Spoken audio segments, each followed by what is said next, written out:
Okay, first of all, I am a huge Godzilla fan, okay? I have all the music, I have all the movies, I have the t-shirts, I have the action figures, I have the card games.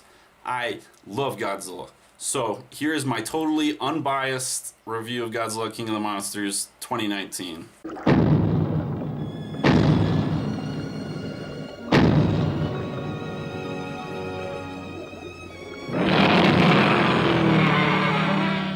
Okay guys, it's finally time to talk about the finale of this. I know I said the last one was kind of a finale, but this is the real one.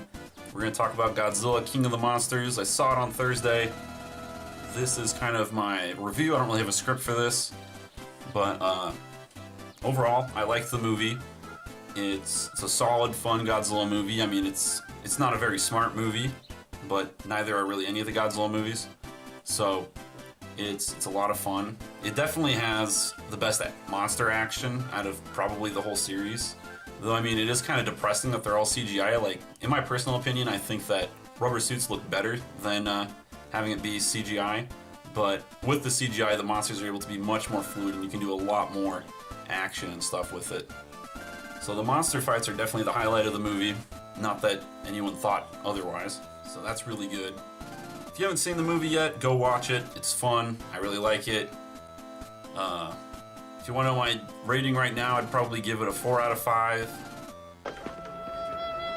Yes, sir. Nice try, asshole. Now we can move on to spoilers. So, the main thing I really want to talk about with this in the spoiler section is really just the Easter eggs and stuff and what I think this is going to set up for. This movie takes a lot of inspiration from a lot of previous Godzilla movies. The two most notable ones are probably the original Godzilla vs. King Ghidorah and Godzilla vs. Destoroyah. I mean, we see Godzilla go into his meltdown form, and one of probably my biggest complaint with the movie is just how there's a lot of stuff in this movie where if you haven't seen the previous Godzilla movies, you really would not know what's going on. Like, they just kind of show him up at the end, like, oh, he's going into his meltdown form. I mean, if you hadn't seen the other Godzilla movies, I don't think you would have known what that is. Same with when Mothra used her power to regenerate Godzilla. But the huge plot line about Godzilla dying and then them having to reawaken him with the nuclear bomb, which makes him more powerful, that's straight taken. That's taken directly from Godzilla vs. King Ghidorah. And the part where Serizawa, I mean, if you saw my review of the original, yeah, Serizawa going underwater to face Godzilla, I mean, that was really well done. Instead of him going to attack Godzilla, though, he's helping to resurrect him, which I really thought was cool. I didn't like how the Oxygen Destroyer was thrown into this movie. It was just kind of like shown up on a PowerPoint. It's just supposed to be a missile. I mean, the Oxygen Destroyer is always held with a lot of respect in the Godzilla franchise, and it's always been this mysterious thing that, you know, no one was ever really able to crack the code on of how it worked and stuff. And the fact that it was just, it was just there. You know, it was just made by the military. I think that was a little upsetting. Though I really did like the fact that it didn't work on King Ghidorah because he's from space. He doesn't need oxygen. I thought that was a really cool idea. I also liked how King Ghidorah's head was able to regenerate, as it's, again, a throwback to the Hydra. The other issue I had with this movie was how at the end, when all the monsters show up, you see a Muto that just bows to him. I mean, in the original one, they make it very clear that Godzilla and Muto are enemies, and that the Mutos literally feed off hunting Godzillas. So I don't think that they would have become friends just because Godzilla's powerful, you know. I get why that's in there. It was because they wanted to have a bunch of monsters there that bow to him. And I mean, they already had the model for the Muto, so just reuse it. But I didn't like that just because I didn't think it was very true to the 2014 Godzilla. And you'll find that a lot of reviews on the internet, they just keep comparing this movie to the 2014 Godzilla. In this review, I just kind of want to talk about how I feel about it in comparison to the other Godzilla series. And, you know, it's totally fine in that aspect. Did I enjoy this movie more than Godzilla 2014? Definitely. Do I think it's better? Maybe not necessarily. It was definitely worth my time. And then for the end credits scene, if you guys didn't stick around, it ends with them having King Ghidorah's head, and that either means two things. It either means that King Ghidorah is going to come back, which, I mean, would be awesome, and also that the other thing it could be setting up for is Mecha King Ghidorah, because like I said, a lot of this movie is taken from Godzilla vs. King Ghidorah, and what pretty much happens in that movie is that the midpoint of the movie is when Godzilla faces King Ghidorah and destroys him, and then the rest of the movie is about them dealing with King Ghidorah, and that's after they resurrect Godzilla using a nuke.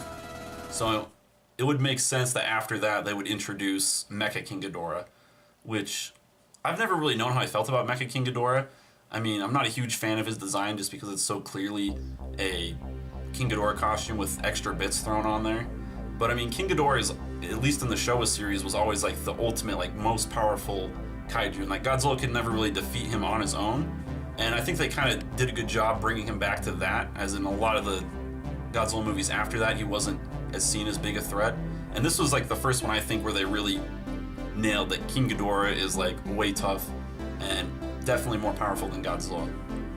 But the issue I have with Mecha King Ghidorah is that Mecha King Ghidorah is supposed to be more powerful than King Ghidorah, and if you already have King Ghidorah as the super powerful being he is in the Showa series, then it doesn't work as well when you have a more powerful version of him. But I understand that a big part of making movies is selling merchandise and stuff, and if they just bring back King Ghidorah, then they're not going to be able to sell as many toys because we already have the King Ghidorah toys. They also could do it where instead of being Mecha King Ghidorah, it could be like Death Ghidorah or Kaiser Ghidorah or something like that. They can bring him back in multiple different ways. Either way though, he's coming back, but apparently he's not coming back in Godzilla vs. King Kong, which I thought was surprising. Apparently they're saving that plotline for later, which is really interesting because Godzilla vs. King Kong was supposed to be the last legendary MonsterVerse movie, because supposedly Toho is going to take the rights back because they're working on their own Toho universe, which will probably be really good or really stupid. Hopefully it'll be good.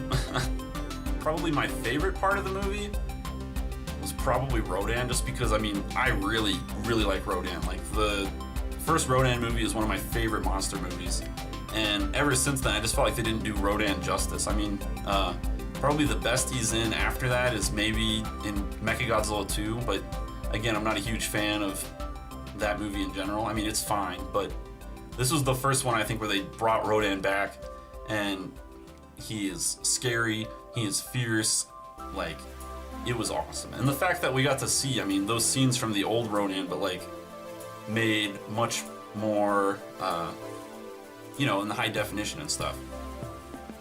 So, I really, really like that. And I'm glad that he survived, because as soon as the first trailer came out, I was like, oh yeah, Rodan's dead, we're not seeing him no more. But apparently, yeah, he's going to be coming back, so who knows, we might get to see Monster Zero happen where Rodan and Godzilla get to go into space and fight King Ghidorah. That'd be awesome, oh man. Another movie they took a lot of inspiration from was also Destroy All Monsters, which is easily one of the best Showa Godzilla movies, as it was like, they just had like everybody come together. And a big part of that is that the main characters have this big spaceship, and there's even a part where Rodan chases them down in their big spaceship, which reminded me a lot of the chase that happened in this movie with Rodan. That's pretty much all I have to say about the movie. I did enjoy it. Obviously, I'm a huge Godzilla fan. I was going to enjoy the movie no matter what happened. I mean, I'm the guy that's still like, I'm willing to watch Godzilla's Revenge again. And if you've seen that movie, like, if you know what it is, it's really bad. But I was really glad I was able to make these Godzilla videos. It's something I've wanted to do for a long time, and I've really enjoyed this. Before going into Godzilla King of the Monsters, I binged all 30 plus Godzilla movies, just so I could get myself ready for this. And because, I mean, like I said, everyone keeps comparing this to 2014. I wanted to be able to go in and compare it to the rest of the series. Alright, I'll talk to you guys next time. I'm probably not going to make any videos for a long time, though. Alright, peace.